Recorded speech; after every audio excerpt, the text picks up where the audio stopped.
All right. G'day. It's Matt and Lachlan from Car. Yeah, welcome back. How have you been? Good, mate. Good. Just doing our thing, but I suppose what's the latest? It's been stinking hot. Oh, yeah. Yeah, what was it, like 32 Celsius, which was, what, over 90 in freedom units yesterday. Yeah. But it was like 75% humidity. Well, Yeah, like you really feel it. And even like maybe a week or two before, I think on the news they were saying 37, but my car was saying 39. So yeah, with the radiant heat sort of off the tarmac. I think whatever car that I got into said it was 39 or 40 as well on the street that I was on. And you notice how they never report it out at Greenbank, where they have those little new complexes where they like get to 42. Oh, right, okay. Yeah, they went out into the scrub, cleared everything, and just like bitumen and houses, and now it runs at like 42. I think that's what I was feeling. Yeah. Oh yeah, it's been nuts. And I guess that's a natural segue. We were talking about the race coolant. By Penrite and the water wetter. Yeah, so we ran that in one of your cars, didn't we? Yeah. So we're having some problems with the heat running away, and we've put that in, and no more issues. Not at all? No. Even with the AC regassed as well? Yep. All good. Cool. All good. Because normally when you get the AC running properly, it puts a bit more load on the engine at idle. Yep, that's true. Mine seems to engage the fan and run the fan a little bit quicker as well. Yeah. Yeah, I wonder if the water wetter or the RCI is like what it should be, more conductive, right? So maybe it's telling the coolant temp sensor a more accurate temperature.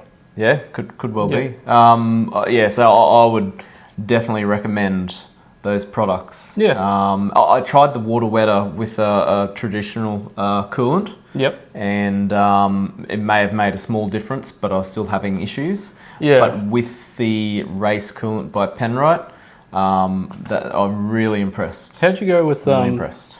Because I know we were having that idling issue with yours as well. Still got idle issues. Yeah. Has it been better? Worse? Slightly better. Yeah. Okay. I think what we might do is a lot of the guys out there just tightening throttle cables and things like that. Yeah, so or we might even have a play with that. adjusting the idle control, sensor there, which is something else that's I've been seeing a bit of lately is idle control problems. Okay. Yeah. Yep. Yeah. Like what sort of cars? 90s, early 2000s. Yep. Anything that's like before completely wireless drive-by-wire throttle bodies. Gotcha. It's like pretty common to see idle control valves, and I think because it's 90s and early 2000s, they're getting to the age where they're having problems now. Yeah, gotcha. Okay, all right, something we need to be across. So, but otherwise, in the news, we have seen a new report, and Toyota have lost their crown as being the most reliable car. Yeah, that's a bit surprising to me. Yeah, so a mechanic surprise. So this is according to Consumer Reports. So this is not like raw data from mechanic workshops or anything like or the manufacturers or anything like that. This is consumers of the cars reporting back as to what issues they're having with the car. Okay, so who stole the top spot? It's kind of closely related to Toyota, I think. It's Subaru. Oh well, I mean they've got a crossover vehicle, so yeah. Maybe they stole everything they learnt from the BRZ off of Toyota. They took their learnings, and here we are. Well, so here's an interesting one for you. So if you look at the whole Subaru range that was included in this survey, every one of their cars performed well. Yeah. Positively. Except one. Oh, really? What was it? It is the Solterra EV, which is a crossover with Toyota. Yep, and American only.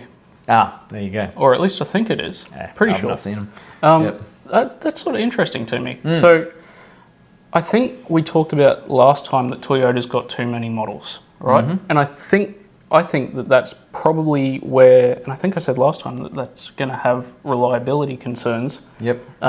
Because when you've got so many product lines, you can't actually nut out all the reliability issues on just one line. Yep. So a lot of work, yeah. Subaru's only got, 4 models in Australia, and they're all the same car. Yep. So you nice can have and easy. You can have an Impreza, Impreza on stilts, Yep. a long wheelbase Impreza, or a Forester. Yep. Yeah. I thought that was your Impreza on stilts.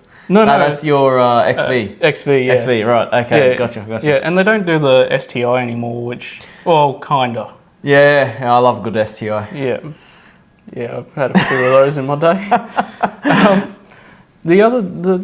I wonder if this consumer reports people take into account like little running issues. So I wonder if it's looking at warranty issues versus just like wear and tear issues, because seems like a lot of Subarus have oil leaks still. Right. Okay. Yep. So they asked about a bunch of categories, anything from trims to mechanical, all that sort of stuff. Yep. And then they got the responses, and then they actually ranked them in terms of, or categorized them in terms of how serious it is. Yeah.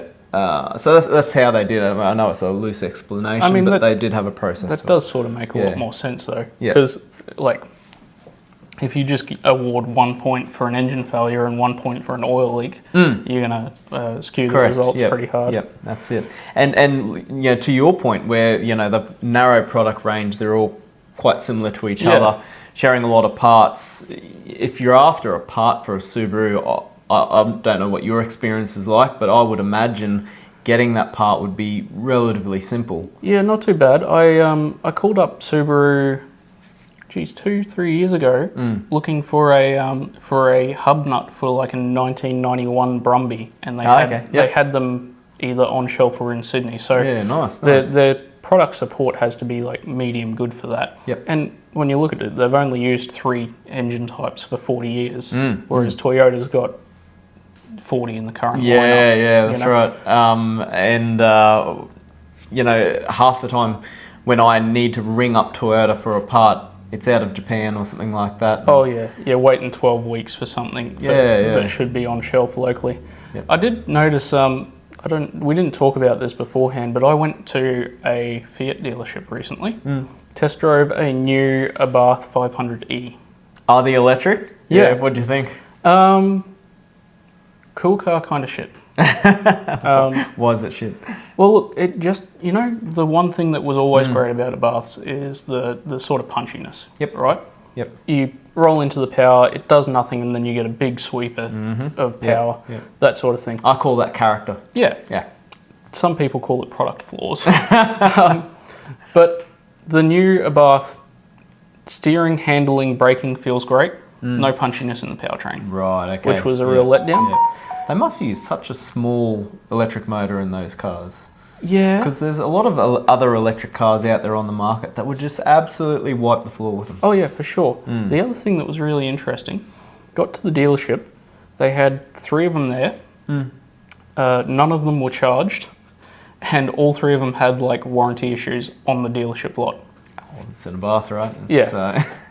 Just traditions carrying on from combustion engine to electric. If you didn't get a warranty issue with an Abarth, you'd think you'd bought something else. Yeah, that's right. Yeah. No, it was like one of them had condensation in the indicators. Another had like a handle on a boot was like jank or something. It was just trim, fitment, that sort of stuff, which is just classic Italian car. We'll throw it together and we'll sort of get to where we get to. Yep. Well, I'll throw something at you, right? Okay, so the French equivalent, the Renault 5. Have you seen the new Renault 5?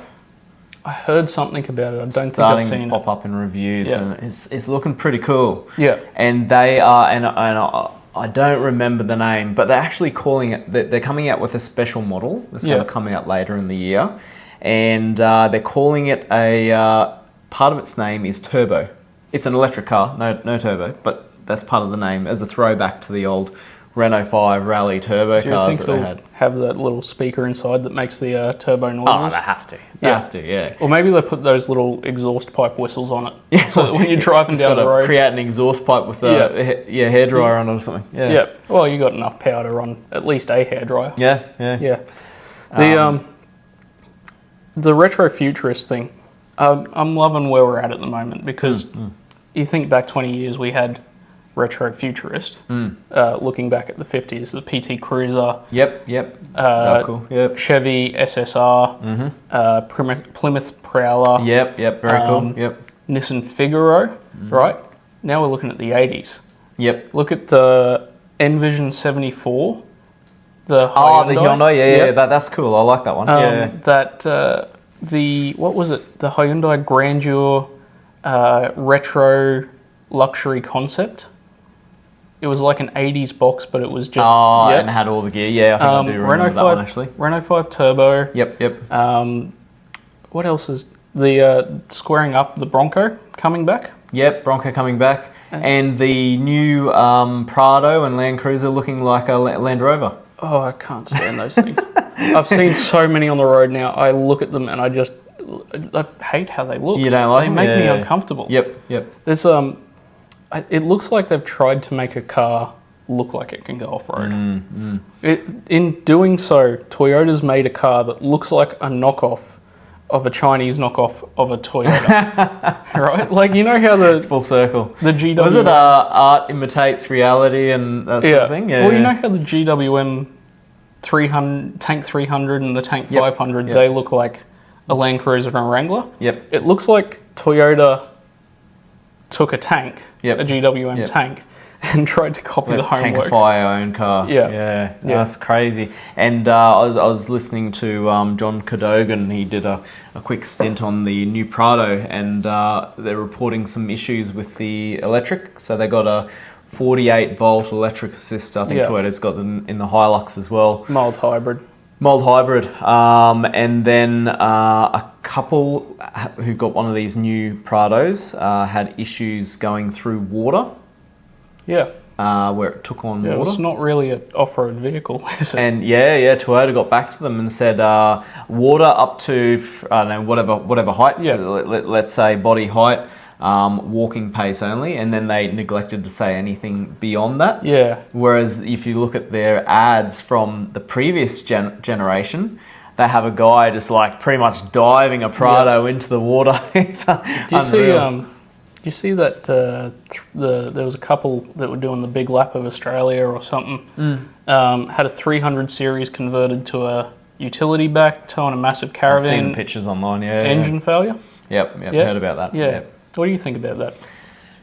They're left in the lurch, weren't they? Like, did they have to fight to sort of get some solution? Or? I don't think they got a warranty repair on the engine, but I sort of, I hate to say it, I sort of agree with Toyota on this. No, but why is that? Well, I mean, they took a brand new car off the lot, chopped it in half and put a tray back on it, overloaded it massively. You know, so it overheated?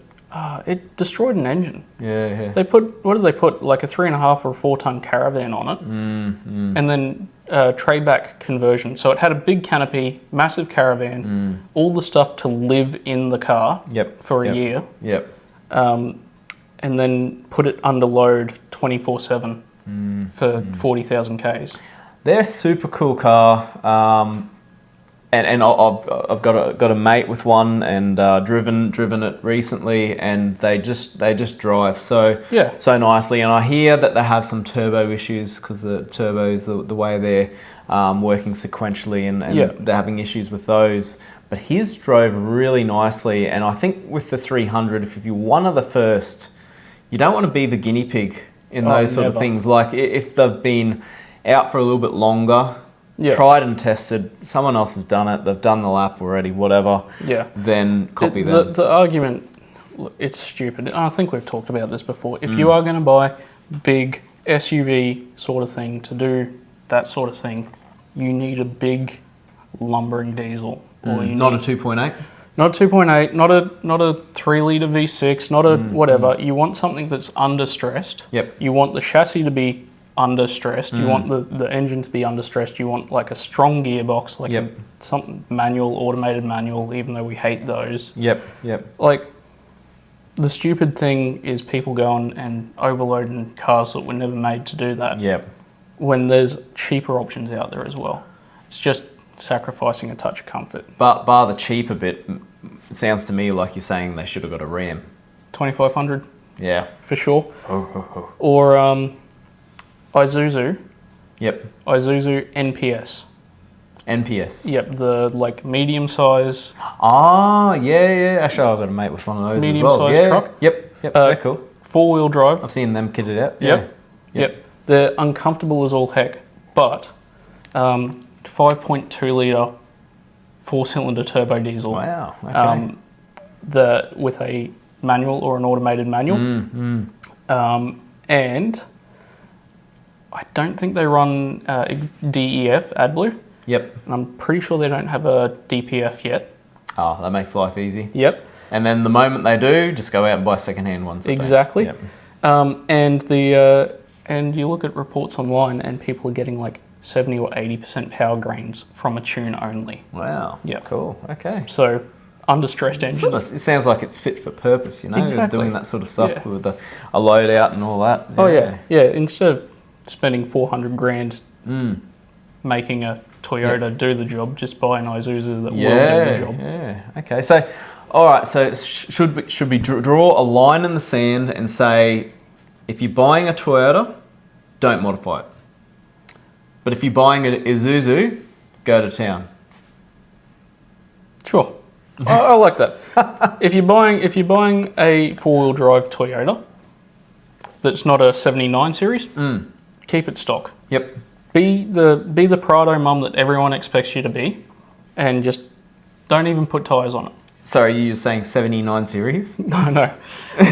So you got to wind the window up and down, and what else? Where are you going to put your coffee? Oh, yep. You know, you buy a 79 series, you got to buy a 3D printer and a foundry just to print the stuff that you want the accessories you want in it. Yeah. Yep.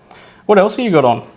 Cool. So the other bit of news I've come across recently, and sort of backtrack. So I saw a news article on a guy with a Tesla Model S that's doing insane kilometers or miles on this thing. So we just want to talk about and I think we've spoken about it before, the car that's done the most is this old guy with a 66 Volvo P1800, like in the old the Saint series. Yep. And loved it to death. Drove it for 3.2 million miles. Yeah, American guy too. So proper miles. What's it? That's like 5 million. Freedom kilometers. miles. Oh yeah. Yeah.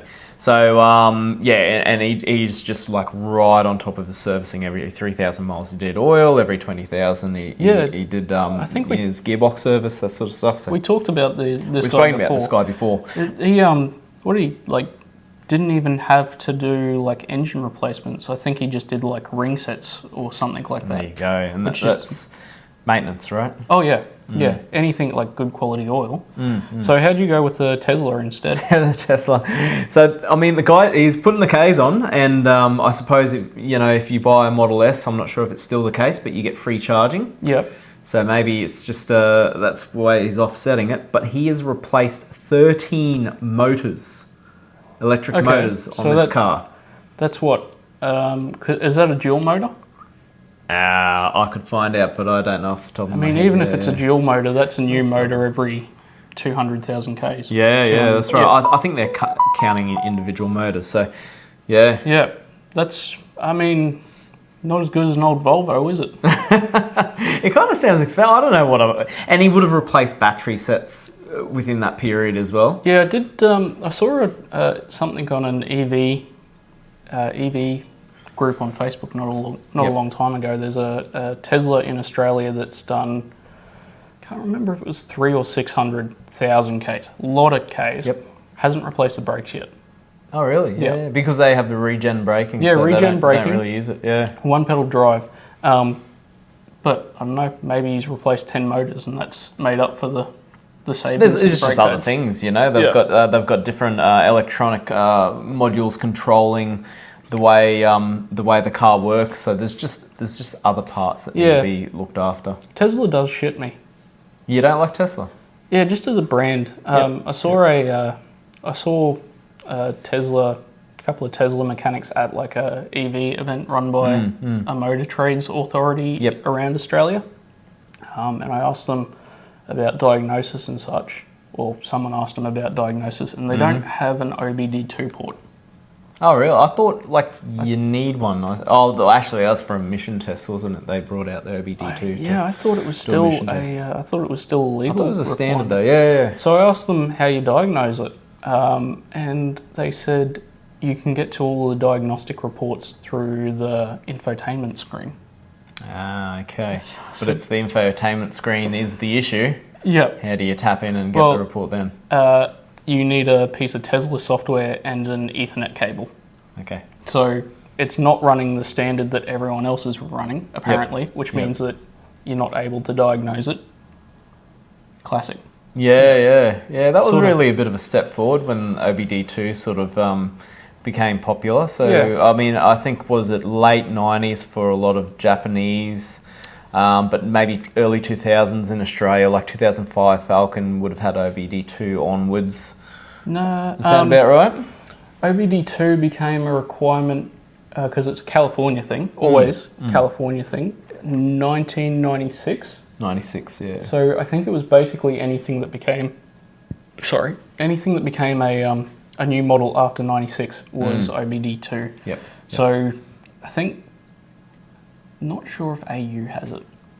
Yeah, I seem to remember Falcon 2005, Commodore 2004. Yeah, like VY and... whatever that lands. It sounds about BA. Yep, sounds about right. Yeah, because I know BAs will communicate. I just can't remember AUs. And for us in our industries, oh yeah, it's just so, like, rather than buying, you've got a box of some sort of diagnostic tools or something like that. Yeah. Instead of having a box for every brand of car out there, you've got one and it does, I don't know, 80% or 70% or something like that. Yeah, it's incredible. Everything except Tesla, apparently. All right, let's move along. So, new cars, looking at Mercedes, they've got some new ranges coming out. We spoke about the G-Wagon last episode. Yep, and I've heard some reviews about the EVG. EVG, yep, right. Which sounds like an STI replacement. Yeah. Apparently the EVG wagon, awesome car. Haven't seen it in person. Yep. No spare tyre. Right, okay. Which is whatever. Has it got wheels? No. Ah, bugger. No. They've taken the massive spare tyre cover on the back, made it rectangular, and that's now your storage spot for your charging cable. Ah.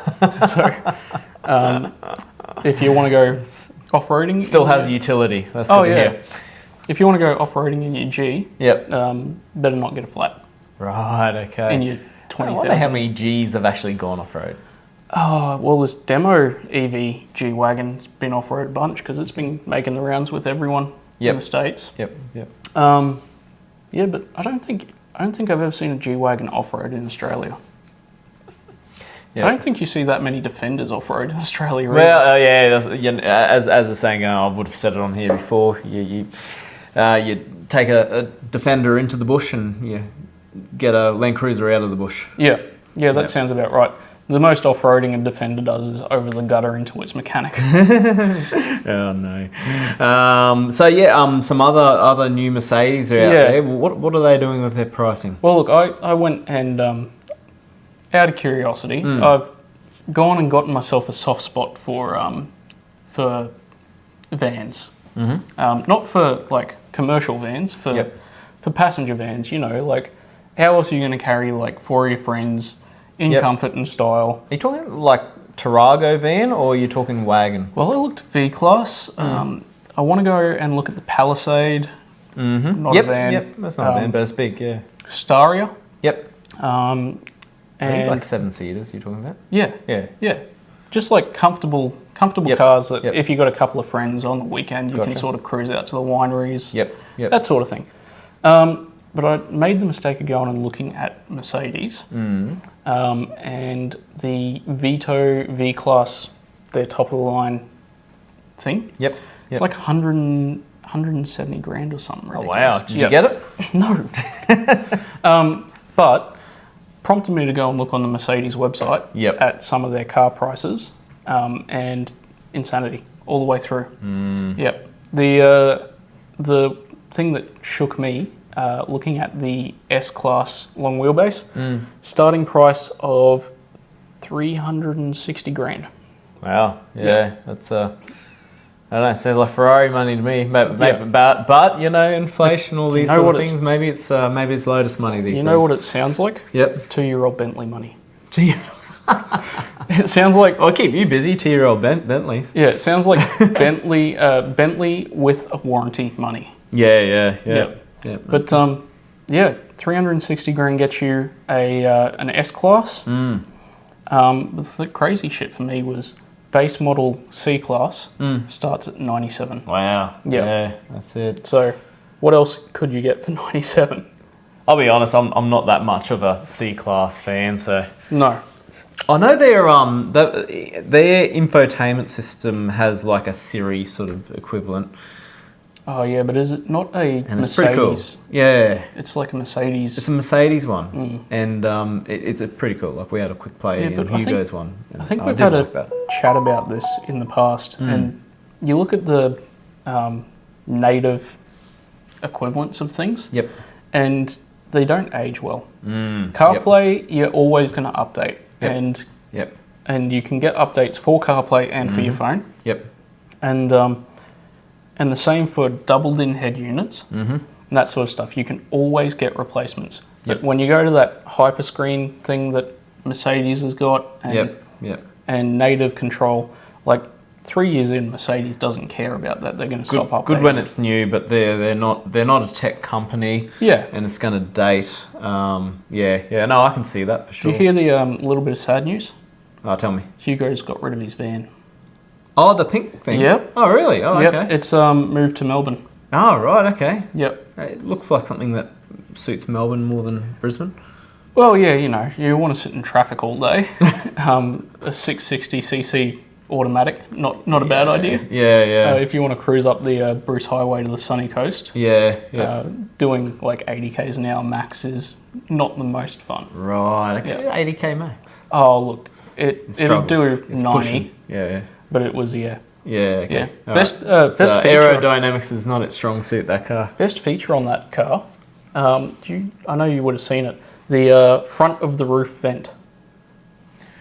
Into the cabin? Yeah. Oh, cool. Okay, like a rally car. Yeah, so on the top it had a push-out vent and it had a couple of AC things. Oh. So you could channel the air. Apparently anything over like 30 k's an hour, it was blasting you in the face. Geez, right. When I was a young fella, I could have used that in some of my old cars. Yeah, for sure.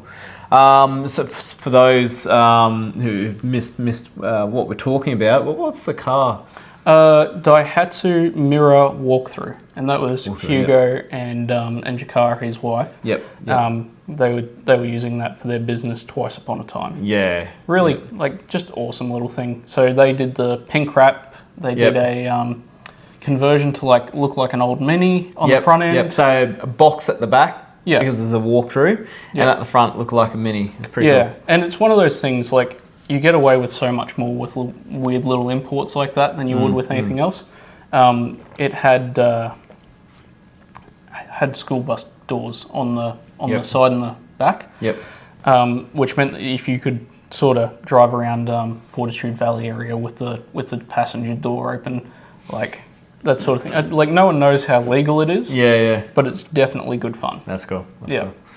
Yeah, very good. All right, well, on to the next one. Another new car. So in the past, we've spoken about Jaguar and their new design language and their new branding exercise, and they don't sell cars anymore. But do they? High fashion. High fashion? Yeah, two cars. That's exactly two cars. But what's new? What have they done? Look, we'll just touch on this very quickly because I don't know if there's anything to mention, worth mentioning. But we get a image of the Type 00 popped up on the screen. It's a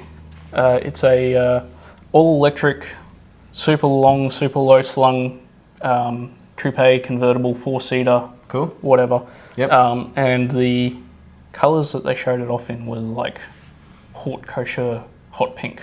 As well, satin hot pink. Yep. So they're really going the high fashion. Yeah. route. Okay. All right. But yeah, they haven't announced when they're going to build it. Yep. They haven't announced what it's going to look like as a final thing. All they did was put out a photo of a pink car. Yep. Just to let us know they're still thinking about cars. They're still, it's in the mind somewhere. Okay. Right. Cool. Well, we'll watch this space. Hopefully it develops into something new, and hopefully a new car enters the market from Jaguar. I did have a question for you regarding our new Supreme Overlord and President. Oh, yep. Big Donny. So I don't care too much for the politics, but what I did see is a couple of big economical things going on in the world recently. One of them saw like a 1 or a 2% drop in the value of the American stock market overnight. Some people could panic and say that's a sign of economic doom to come. But what I think is the US dollar is going to crash, and that means that the import market's going to be hot. So you're licking your chops. You're going to get a van, a 7-seater van from the States, and they have some cool fitted out vans in the States. Yeah, you're going to go the 70s Astro van. Oh man, you got to have shag pile carpet on the walls for sure. Yeah. So cool things. Yeah. So what are you going to import first when the American dollar is worth half of the Aussie? Easy. Yep. I might get the model wrong, but a Ford F100 Lightning, one of the old ones. Oh, yep. Hell yeah. Yep. That'd Love that. Awesome. The first gen with the, you know what I would have thought you'd go for? First gen. Yep. I would have thought you'd be right into the Dodge SRT Ram, V10 Viper motor. Yep. That's cool, but the Ford looks a little bit smaller, more compact, more maneuverable. More melted plastic. I think all American cars from that period are melted plastic. I've always wanted a Lightning. Yeah, I think that's cool. What about you? Oh, it's such a hard choice. There's so many shit cars to choose from. Look, all I want in this world is a Impala SS hearse. Oh, nice. Hearse, okay. Yeah, I nice. think I've been on PPQ. Yep. I won't be giving away all my secrets, but the number plate's 6FTBLO, 6 feet below. Ah, nice. Are available. Yep. And the fastest hearse in the Southern Hemisphere sounds like something I want to do. Hell yeah, that sounds awesome. Yeah, and what, hydraulic suspension or something like that? No, I was thinking mini tubs in the back. Yep. You can barely fit a coffin in you're it. going real fast. Okay. Yep. No, look, I'd Getting serious. What engine supercharged. They're an LS, rear-wheel drive LS, early 2000s. Early 2000s. Okay. Yep. Cool. But other than that, I think I would be jumping. See, it's so hard to choose. There really is so much weird. I was going to say DeLorean, but I would hate to think the amount of work that I'd give you if I got a DeLorean. I also can't think of anything that's really that good that's American. Yeah. Oh no, they got cool cars, man. They got a couple, Maybe on the note of the F-150 Lightning that you'd have. Yep. The new F-100, F-150 in America, you can get in a short wheelbase, single cab, base model, vinyl floors, fabric seats, with a 5-litre Coyote. Oh, cool. Yeah, there you go. So you can get a 2-wheel drive Lightning replica. Ready to go. And a supercharger or a turbo kit for that. Yeah. Up past 700 horse pretty quick. Oh, that's cool. Yeah, a short wheelbase work truck. Yeah. Very cool. Have you seen some of the cars Hennessy's been popping out? I have not. Was it the new... It's not the Venom. They went to the F something. They're doing trucks and stuff now as well. And just it's like everything they pop out is over 1,000 horsepower. It's just insane. Yeah, because they did... These are Rams and stuff like that, yeah. They did the Chevy Exorcist. Yep. Like, crazy company. Really, apparently kind of a crazy owner. Yep.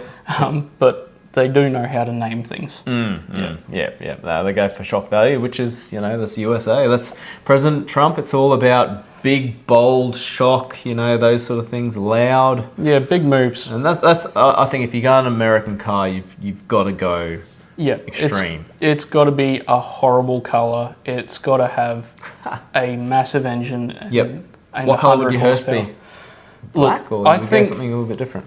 I think black, black on black wheels. Yep. With black leather interior. Okay. And noted out. oh yeah, yeah. Nice. There's nothing scarier than a hearse flying past you late at night, all black. And okay, so if you got a hearse, what would you hang off the mirror?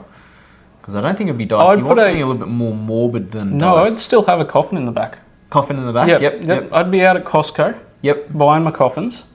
And I'd and the skeleton from the old science room at school. Have it pop up. Yep, sitting up every time you sit, put on the brakes or something. Yep. You put it the wrong way around, so it just like when you put on the brakes, it flies. Yeah, that's cool. That's cool. There's a guy that comes to show and shines that we had in the past. Yep. In a hearse, and I can't remember what model it was, but he had cool setups like that. Yeah. I also the other thing that I'd buy is Ford Crown Vic. Yep. I'd either buy a Crown Vic or a Cadillac limo. Yeah, nice. Because luxury and I have no taste. I've been car sick once in my life. Yep. And that was in a Lincoln Town car. Yep, they roll so much. Yeah.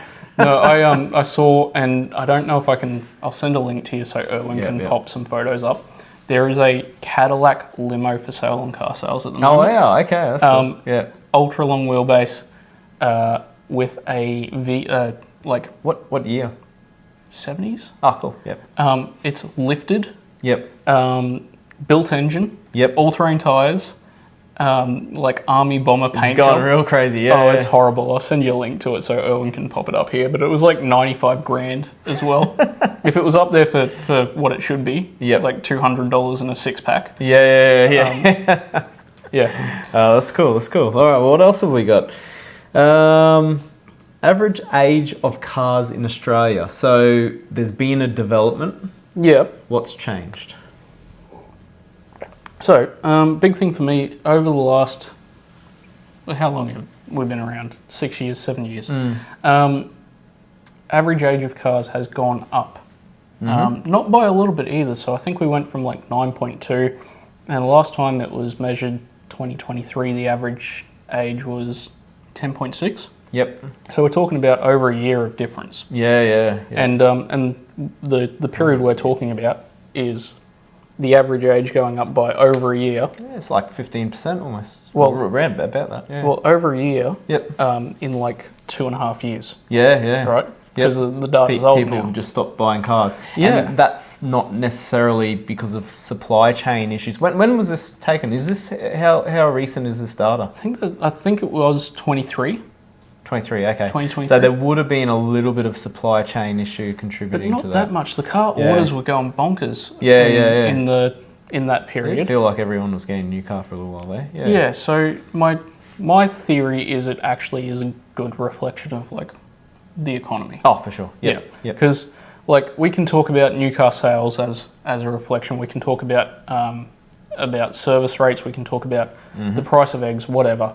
But people not getting rid of old cars is such a strong indicator that they don't have the money to replace shit boxes. Oh, for sure. Yeah. Yep. Because you think about how many 10-year-old Peugeots are on the road. If you could afford to get rid of it, you'd be getting rid of it. Yep. And look at it from the environmental side. You think of how many dinosaurs you're digging up to produce a new car. We're actually saving the world. Making the planet better.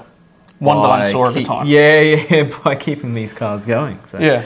I did get in what did I get in the old... I got in an old car the other day, drove around the block. 94 Fairlane. Oh, cool. Yep. Average fuel economy was 35 litres per 100.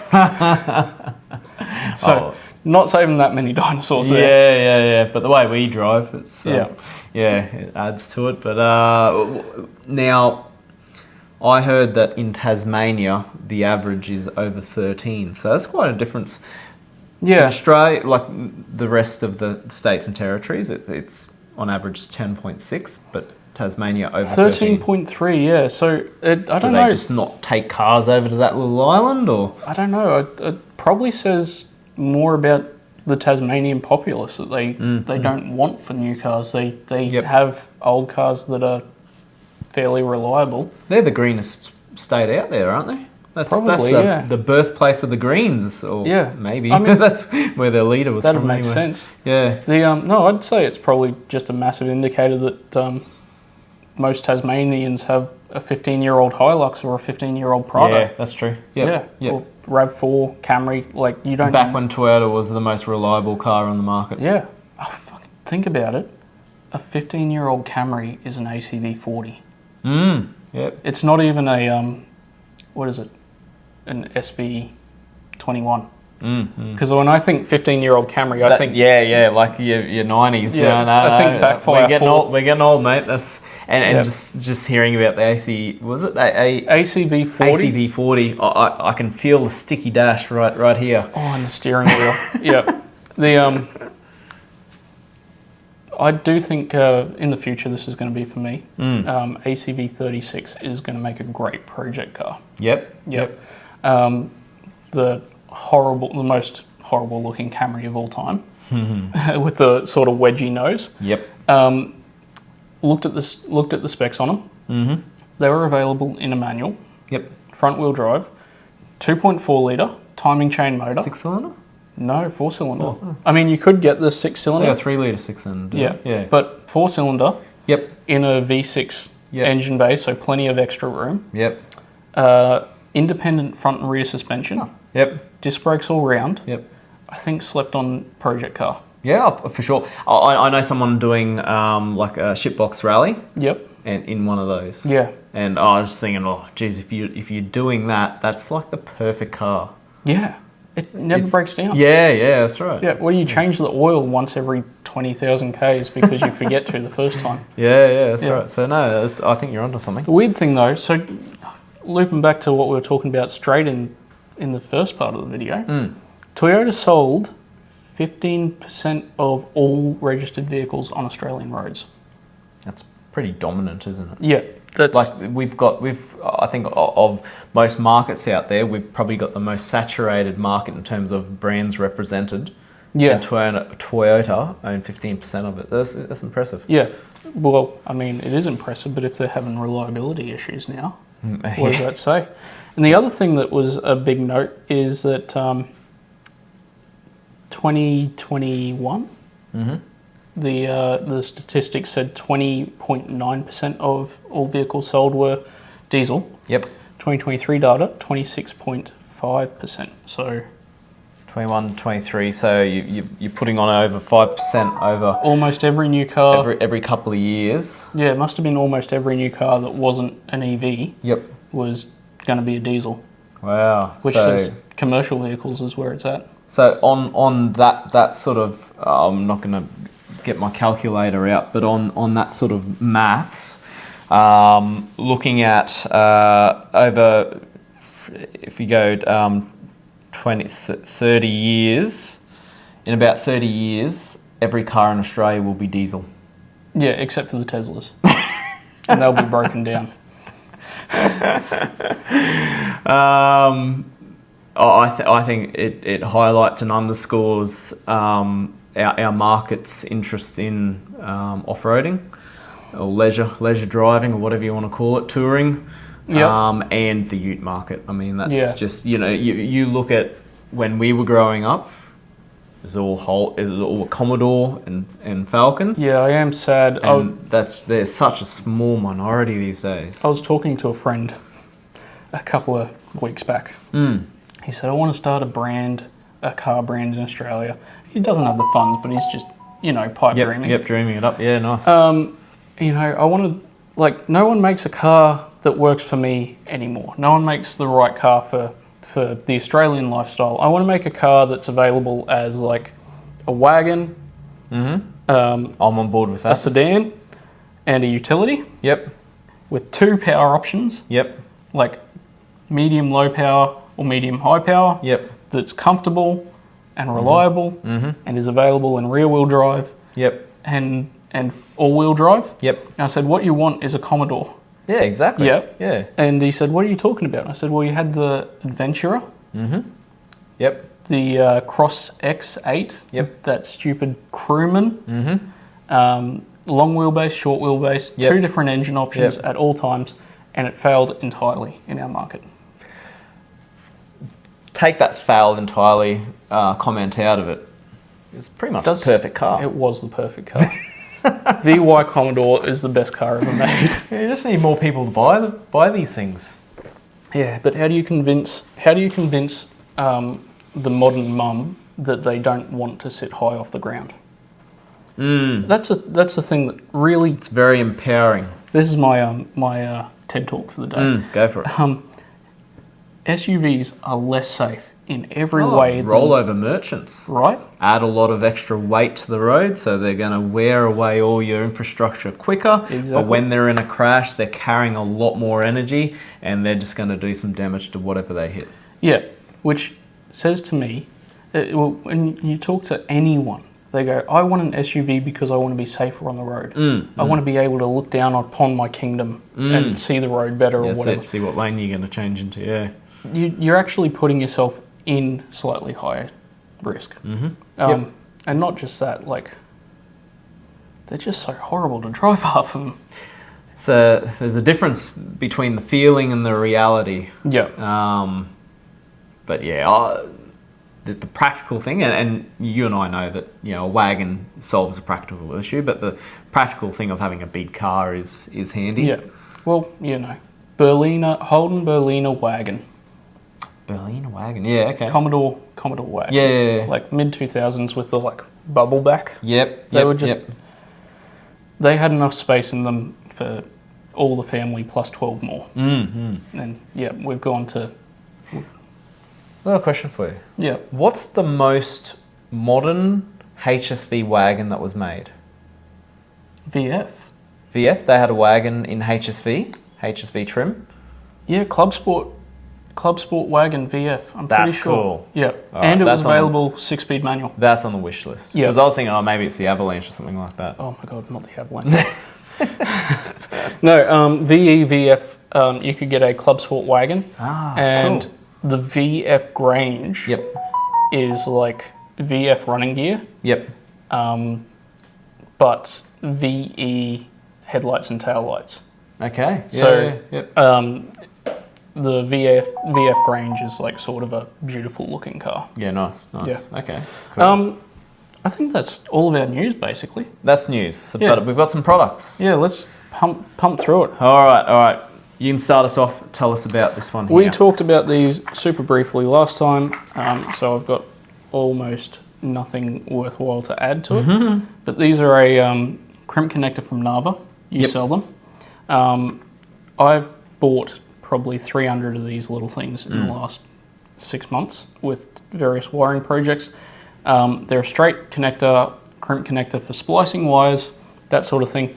They are heat shrinkable and they have adhesive lining in the heat shrink. Beautiful. So they become... That is a great idea. Oh yeah. Almost completely waterproof after you crimp it. Yep. And crimping is meant to be stronger and safer and more reliable than soldering. There you go. So that's good. Probably a little bit of a tip on the range. So this heat shrinkable blue. They usually color coordinate their products to the sizes. Yeah, so, red's small. Yep. Blue's medium, yellow's big. You got it.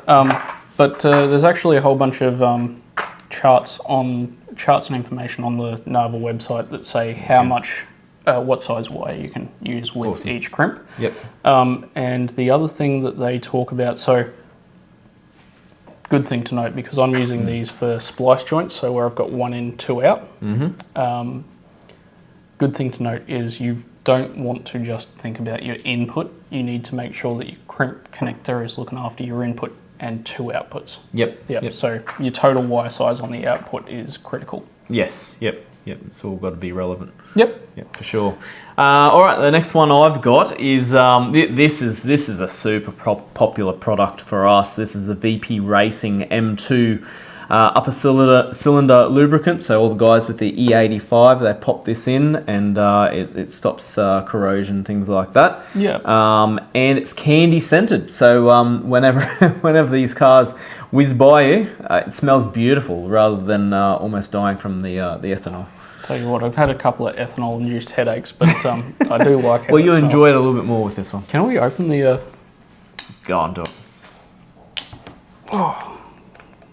Oh, yep. Oh, that's like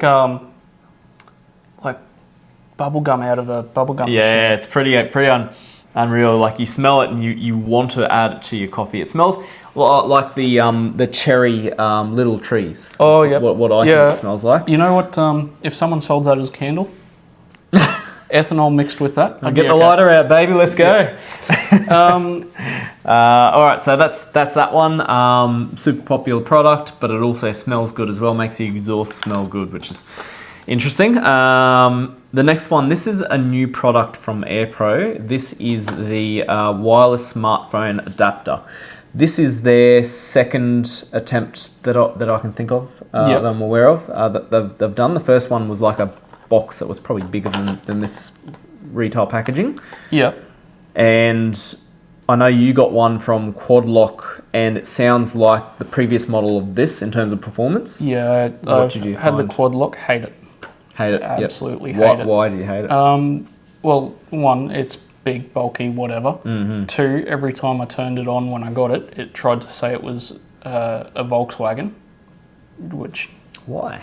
I think why is it trying to identify a vehicle? Yeah. Operating system that they send it out with is like like a Volkswagen input. So it identifies, your car now identifies as a Volkswagen. Yeah. They, them. It started making silly little salutes as well. Might be a Tesla then. Yeah, we'll have to. That was a bad look. No, look. I'm gonna pop this package Go hard, open. mate. Yeah, I've already. So I'm about to buy one of these. Yeah, jump across to the Auto One Browns Plains TikTok. We've been doing videos on this. I've started using this in my own car. The good thing about this one is that your more modern cars are coming out with USB Type-C. Does both. And it's got both. It's got That's Type-A, Type-C. So you just pop it in. It's small, it's compact. And I've started using it, and I can confirm it is snappy. Oh yeah, the connection on my Quad Lock one. So how much is this? Sorry? Retail's under $100. Okay, because my Quad Lock one was like $150. Yep. It takes forever to connect. Mm-hmm. It drops the connection, and it's sometimes useless, right? Yep. The one thing I would want to check with that is firmware updates. Can you connect it to your computer and give it firmware updates? Good question. And like most of us blokes, I don't read instructions. I just plug in and away we go. Yep. But they don't give you a manual. You get a QR code. I like that. Manual as well. So I've not even looked at it. I've not done an update, and I've not had any issues either. So but yeah, I'll have to check that. But it's using Wi-Fi 6, so it's not the most modern, but it is modern. Yeah. I like the QR code, because that means not only do you have like the capacity to just QR code it, it means it's online somewhere. Which if you've lost that card, which I'm going to throw that in the trash as soon as I get it. You can just Google it. Yeah, it's going to show up. Get your code. Yeah, so that's a winner. I've been using it and I'm happy with it so far. So I'll continue to try and break it. Do they do Android Auto yet? Yeah, that's both. Does both? It's CarPlay and Android Auto. Yep. No shit. So I'm Android. I've left Apple long ago, mate. That's behind me now. I may have to buy one of these off you. Yeah. I may have to buy a stack of these off you. Yep. So we're expecting to sell a lot. Now, I just want to be open and honest about the pros and cons of these things. So sometimes the way some companies advertise these things, it looks as though it makes your car that doesn't have Android Auto and Apple CarPlay have it. Yeah. To be very clear, your car has to have it. And what it does is it makes a wired connection where you have to plug your phone in to make it work. Yep. A wireless connection.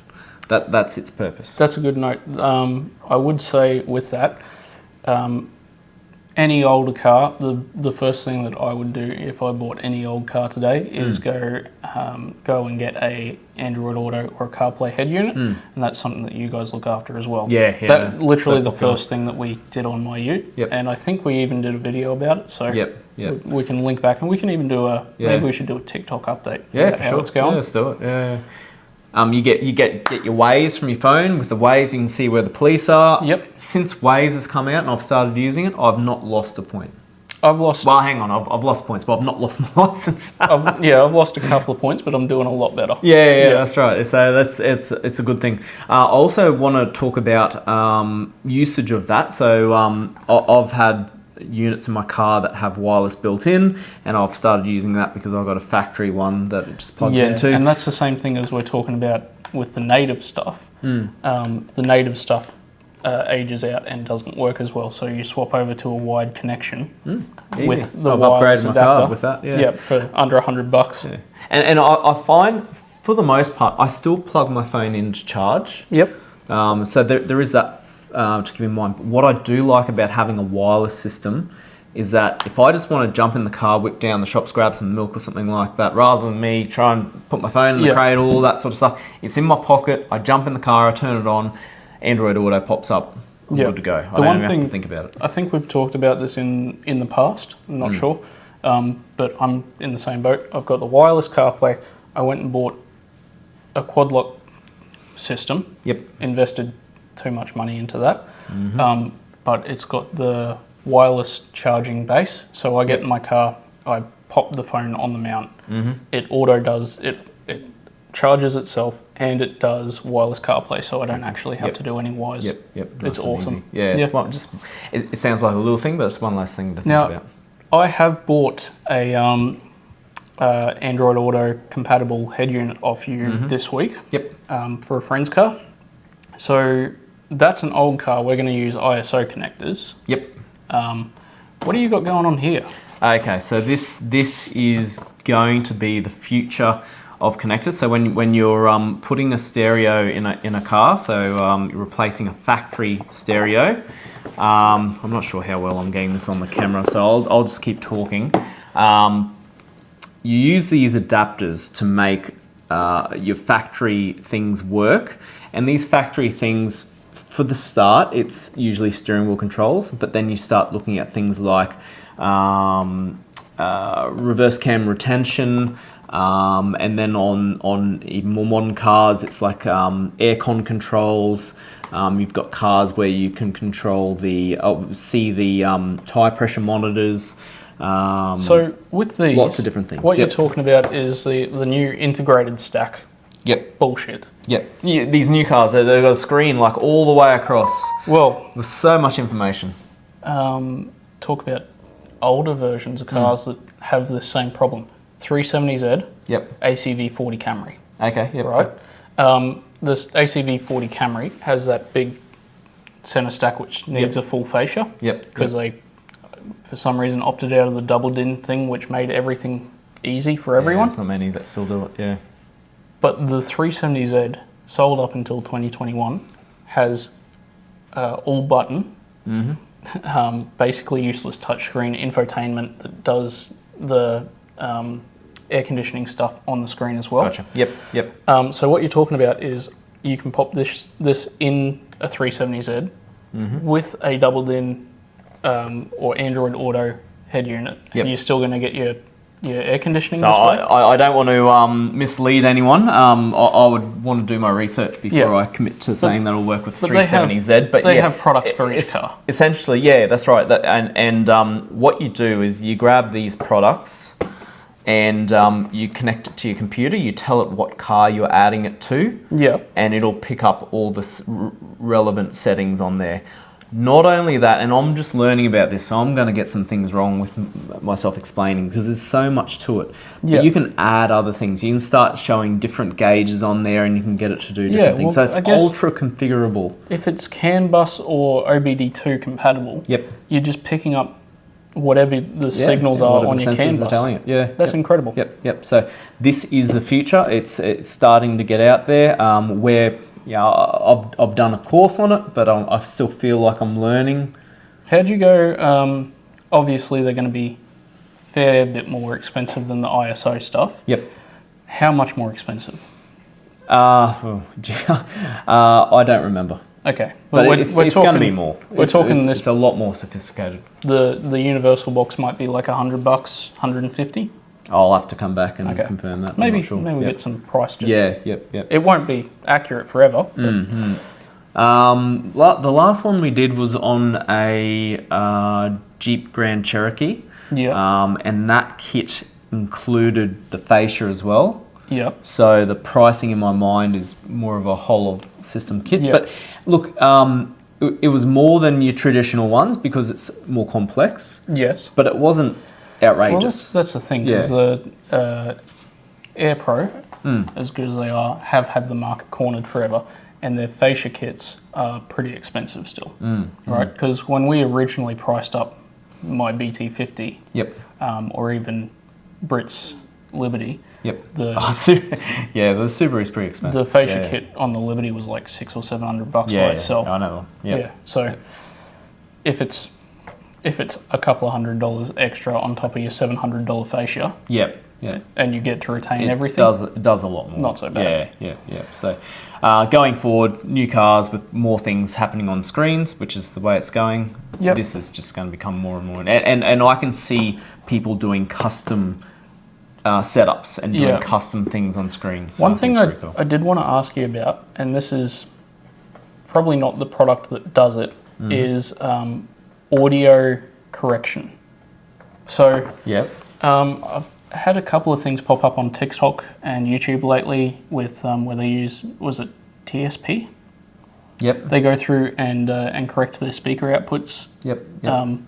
So does this give you does something like this give you better audio control? Nah, I'm not aware of that messing with the audio control. That's more to do with the head unit that you're replacing. The speaker output. Yeah, so you can get head units that that they all have a DAC built into them.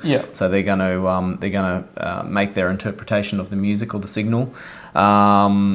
You can get some pretty clever time alignment sort of gear going on. Which is pretty cool. I'll show you after we get off. But there's a guy in the States with a Porsche Macan. He's ripped out the entire radio and he runs his entire thing off of Sony, whatever it is, the little Sony Walkman. But the really high end stuff. So his sound quality is insane. But he doesn't get CarPlay, obviously. Well, those Sony, the new Sony Walkmans are a pretty serious piece of kit. They're pretty nice. $2,000-3,000. Now I've just read the headline, but there is, I think Pioneer have been playing around with Atmos in a car. Dolby Atmos. Yeah. Okay. Which is because cars always been, or for the time I've been in the industry, been left right. It's not had that Atmos thing, but now Atmos is becoming more popular with Apple Music and anything you're watching on. I don't know, does Netflix got it? But movies these days have that Atmos. So that'd be my probably my tip or trick of the entire podcast. If you really care about your audio stuff, there are like 3 easy, cheap things that you can do to get better sound quality. First, sound rings on your speakers. Second, if you wanted to spend a few $100s, better sound deadening. That's something that you guys have looked at in the past. Actually, you mentioned we've just come across a new brand with a price breakthrough on sound deadening.